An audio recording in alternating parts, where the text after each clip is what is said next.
Okay, so let's take a minute and do a first impressions, overall opinions on Next Gen NYC. Listen, I did not expect this show to be as good as it was. I had a lot of trepidation, much like I'm sure a lot of people, especially if you've been watching Bravo for a long period of time and you like the cast members to be, aged a little older and you like those storylines and you're like, oh gosh, I'm in my 40s. There's no way I'm going to like this show. Next Gen NYC, why they do well, I would say they actually have better cast members than they do even storylines. That would be the one thing to maybe improve on, because there still is a level of like, what is this show? So the storylines could improve, but they're not bad. And I think that the cast members are what makes it really good. Going into the show, again, I'm thinking these cast members are way not the age bracket that I want to see at my age. When was I 22 years old? That was like 20 years ago, so it's just a little harder. And I think the one thing that really threw me off as somebody who's, moved to New York City several times, spent about 8 years there. Like, I know how hard it is. And when you see Kim Zolciak's daughter talking about it's so hard and her rent is like $8,000, like that is just an experience so few people are going to relate to. And sometimes I get not mad, but frustrated that Bravo and other shows and other reality for that matter, everything's always focused on what's already won. And it's almost like a bandwagon thing. It's like, these people are already successful, let's follow their stories. But never is the pounding the pavement, hitting the ground hard, working for yours. There's never that story. And that's the story that I like, which is why I always say I used to love, although it will never come again, a show like Making the Band, because it was about process. It was about other things, but it was about, going for your dreams. And I thought I was going to really not like this one, because I was like, there's going to be this like, oh, we're going for hours, but like they're just so set up for success, which is frustrating. So that's the part that's like always going to be a side eye for me with this show. But I think Next Gen NYC will do good, because there's the opportunity for a Next Gen, whatever city they want to go to, Nashville, Austin, LA, Chicago. Like, Next Gen could be part of a new franchise that BravoTV's sort of trying to go with. And I think maybe that's why it really shines. Beyond that, though, like I said, storylines, they could get a little bit better. But first impression wise, it's the cast. Meredith's son, Brooks, he's just going to be funny. He's just going to always be funny. The guy, Charlie, I don't know what they're saying about Charlie on Reddit, but at the same time, Charlie knows what he's doing.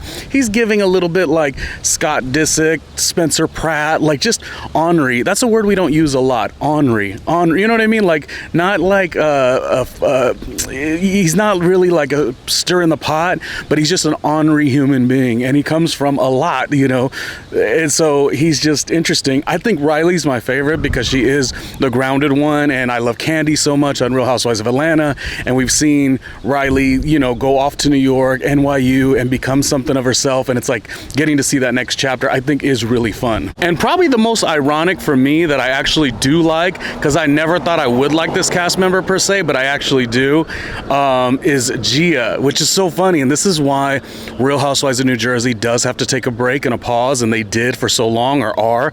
It's because I've never, from the entirety of the show, Real Housewives of New Jersey, Teresa never has done one compelling or interesting thing in my eyes. And then without like it being about this other person, but conversely, I've always loved Melissa Gorga. And I just thought I would be like watching, and I'm like, Gia's gonna be a tough watch. But this is why it's good, because the show Real Housewives of New Jersey pit those two cast members together, family members against each other. And then after that happens, it just goes left and right, and it's just never gonna like come back to center and a peaceful understanding. So I thought maybe you would just see Gia as we've been seeing Gia. And I listened to her podcast with Dolores, and that was wonderful. She does have a story to tell. She has been doing this for a long time. She did go through a lot with her mom and her dad.